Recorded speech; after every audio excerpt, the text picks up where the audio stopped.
அன்பார்ந்த நண்பர்களே, தோழர்களே, வணக்கம். மோடிக்கு அம்பானி மிக நெருக்கமான நண்பர்னு நமக்கெல்லாம் தெரியும். மோடி அரசாங்கம் வந்ததற்கு பிறகு குறிப்பாக குஜராத் முதலாளிகளுக்கு எல்லா களவாணித்தனம் பண்ணுற அதிகாரத்தை அவர்கள் கொடுத்திருக்கிறார்கள். இந்தியாவில் இருக்கக்கூடிய பல்வேறு இயற்கை வளங்களை எந்த சட்டத்துக்கும் கட்டுப்படாமல் அவர்கள் கொள்ளையடிக்கலாம் என்று அவர்கள் அனுமதி கொடுத்திருக்கிறார்கள். இந்த திருட்டுத்தனத்துக்கு அதிகாரிகளும் உடந்தையாக இருக்கிறான், நீதிமன்றமும் உடந்தையாக இருக்குது. இருந்தாலும் கூட சில நேரங்களில் சில விஷயங்கள் வெளியில் வந்துடுது. அப்படி ஒரு வெளியில் வந்த ஒரு விஷயத்தை பற்றி தான் நான் உங்களோடு பகிர்ந்து கொள்ள ஆசைப்படுகிறேன். கடந்த 3ஆம் தேதி, அதாவது முந்தா நாள், இந்தியாவுடைய நிதித்துறை அம்பானிக்கு ஒரு லெட்டர் அனுப்பிச்சிருக்கு. என்ன லெட்டர்னா, நீ 25,000 கோடி எங்களுடைய சொத்தை திருடிட்ட, அதை திருப்பி கொடு என்று கடிதம் அனுப்பியிருக்கிறார்கள். இப்போ மோடி அம்பானி என்ன சொல்கிறாருன்னா, இல்லை அதெல்லாம் திருட்டு கொடுக்க முடியாது, நான் இதை கோர்ட்டில் பார்த்துக்கிறேங்கிறார். இந்த கதை என்னங்கிறத சுருக்கமாக நான் சொல்கிறேன். அதாவது இந்தியாவில் இருக்கக்கூடிய பல்வேறு இடங்களில் இயற்கை எரிவாயுவை எடுக்கின்ற பணியை, கேஸ் எக்ஸ்ப்ளோரேஷன், நேச்சுரல் கேஸ், அது ஓஎன்ஜிசின்னு ஒரு அரசாங்க அமைப்பு இருக்குது, நமக்கெல்லாம் தெரியும். அதுக்கு இணையாக ரிலையன்ஸ் இண்டஸ்ட்ரீஸ் லிமிடெட்னு சொல்லி அம்பானியினுடைய நிறுவனமும் இருக்குது. இந்தியாவிலேயே மிகப்பெரிய அளவுக்கு பெட்ரோலிய, கேஸ் போன்றவற்றை தோண்டி எடுக்கிற வேலை, அதை எடுத்து விற்கிற வேலை, ரிஃபைன் பண்ணுற வேலை, இப்படி பெட்ரோலிய துறையில் மிகப்பெரிய அளவுக்கு இருக்கக்கூடிய கம்பெனி ரிலையன்ஸ் கம்பெனி, அம்பானியுடைய கம்பெனி. இப்போ நம்ம ஆந்திராவில் கிருஷ்ணா கோதாவரி படுகை, அந்த படுகையில் ஓஎன்ஜிசிக்கும் இடம் இருக்குது. அதே போல் மோடி அரசாங்கம் 2016 இதே அதான் அம்பானிக்கும் அந்த கேஸ் எடுப்பதற்கான இடங்களை ஒதுக்கி கொடுத்துருக்குது. இப்போ இந்த திருட்டு போய் அம்பானி என்ன பண்ணுறான்னு சொன்னால், ஓஎன்ஜிசிக்கு ஒதுக்கப்பட்ட இடங்களில் போய் பூந்து அங்கே கிணறு தோண்டி அங்கே இருக்கக்கூடிய கேஸ் எல்லாம் எடுத்து இவன் சொந்தமாக விற்றுருக்கிறான்.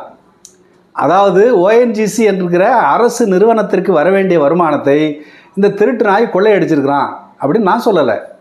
நிதித்துறை, இந்தியாவுடைய நிதித்துறை அவனுக்கு நோட்டீஸ் அனுப்பிச்சிருக்கு. இது 2016 இந்த விவகாரம் வெளியில் வந்ததற்கு பிறகு இவன் என்ன பண்ணுறான்னு சொன்னால், அந்த அதானி தான் மட்டும் இல்லை, பிஆர் எக்ஸ்ப்ளோரேஷன் என்று சொல்லப்படுகின்ற ஒரு வெளிநாட்டு கம்பெனியோடும் கூட்டு வச்சிருக்கிறான். இதன் காரணமாக அம்பானி மீது நீ இது மாதிரி ஓஎன்ஜிசி இடத்துல அத்துமீறி நோண்டி நீ கேஸ் எடுத்து விற்று லாபம் சம்பாதிச்சிருக்கிற, அதனால் அந்த காசு எங்களுக்கு கொடுத்த நோட்டீஸ் என்ன பண்ணுறான்னு சொன்னால், இந்த இன்டர்நேஷ்னல் ட்ரிபியூனல் என்று சொல்லப்படுகின்ற சர்வதேச தீர்ப்பாயத்துக்கு போகிறான். ஏன் தீர்ப்பாயத்துக்கு போகிறான்னா, இந்த பிஆர் எக்ஸ்ப்ளோரேஷன் என்று சொல்லப்படுகின்ற நிறுவனம், அம்பானியினுடைய கூட்டணி நிறுவனம் இருக்கு, அது வெளிநாட்டு நிறுவனம். ஆகையினால் அதை வெளிநாட்டு நிறுவனங்கிற பேரில் இன்டர்நேஷ்னல் ட்ரிபியூனலில் அந்த கேஸை போடுறானுங்க. இப்போ நம்ம ஊர் கோர்ட்டை விட இன்னும் கேவலமாக இருக்கும் போல் இருக்குது இன்டர்நேஷ்னல் ட்ரிபியூனல். அவன் என்ன சொல்லிட்டான், இல்லை அதெல்லாம் கரெக்டு தான், அது ஏற்கனவே எடுத்து விற்றாச்சு. இப்போ தேர்தல் பத்திரத்தில் ஆமாம் தேர்தல் பத்திரம் தப்பு தான், ஆனால் வாங்கினதான் விட்டுட்டு போன்னு சொன்னான் பாருங்க. அதை போல் அவன் எடுத்து விற்றுட்டான். சரி, அதை போய் இனிமேல் வேண்டாத விட்டுரு என்று சர்வதேச தீர்ப்பாயத்தில் தீர்ப்பு சொல்லிட்டாங்க. இந்த தீர்ப்பை எதிர்த்து ஓஎன்ஜிசி, அதாவது நிதித்துறை, டெல்லி ஹைகோர்ட்டில் அப்பீல் பண்ணுது. அப்பீல் பண்ண பிறகு டெல்லி ஹைகோர்ட்டில் ஒரு நீதிபதி பெஞ்ச், சிங்கிள் ஜட்ஜ் பெஞ்ச், அவன் என்ன சொல்கிறான், அதெல்லாம் ஒன்றும் பண்ணல, இன்டர்நேஷ்னல் ட்ரிபியூனல் சொன்ன உத்தரவு சார் தான், இது அம்பானிகிட்டேருந்தெல்லாம் நீ காசெல்லாம் வாங்க வேணாம், வாங்க முடியாது என்று தீர்ப்பு சொல்லிட்டாங்க. சரி, திருப்பி இந்த ஓஎன்ஜிசி அல்லது மத்திய அரசாங்கம், ஒன்றிய நிதித்துறை டெல்லியினுடைய டிவிஷன் பெஞ்சுக்கு, 2 நீதிபதிகள் கொண்ட பெஞ்சுக்கு அதை அப்பீல் பண்ணுறாங்க. அந்த 2 நீதிபதிகள் கொஞ்சம் விசாரிச்சுட்டு ஏதோ யோக்கியமாக இருக்கணும்னு நினைப்பான் போல் இருக்குது. அவங்க என்ன சொல்லிட்டாங்கன்னா, ஏன்னா களவாணித்தனமாக இருக்குது, ஓஎன்ஜிசியினுடைய இடத்த அத்துமீறி போய் தோண்டி கேஸ் எடுத்து விற்றுவிட்டு நான் காசு கொடுக்க முடியாதுன்னு சொல்கிறது அயோக்கியத்தனம், அதனால் 25,000 கோடி பணத்தை கொடுத்து தான் ஆகணும்னு சொல்லி டெல்லி ஹைகோர்ட்டினுடைய டிவிஷன் பெஞ்சு ஒரு தீர்ப்பு பண்ணிடுச்சு.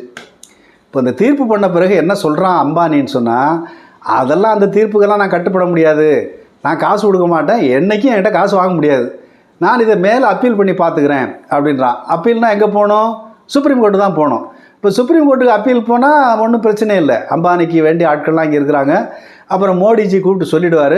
ஆகையினால 25,000 கோடியை ஆட்டையை போட்டலாங்கிற முடிவுக்கு அம்பானியும் மோடியும் ரகசியமாக வந்து விட்டார்கள் என்பது தெரிகிறது. இப்போ இதுலேருந்து நம்ம தெரிஞ்சிக்க வேண்டிய விஷயம் என்னன்னு நான் பார்க்குறேன் அப்படின்னு சொன்னால், ஒவ்வொரு மாநிலத்தில் இப்போ ஒரே இந்தியா, ஒரே நாடு, ஒரே தேர்தல், ஒரே மொழி, தேசிய கல்விக் கொள்கை அப்படின்னு எல்லாம் ஒன்றுன்னு பேசுகிறான் பார்த்தீங்களா?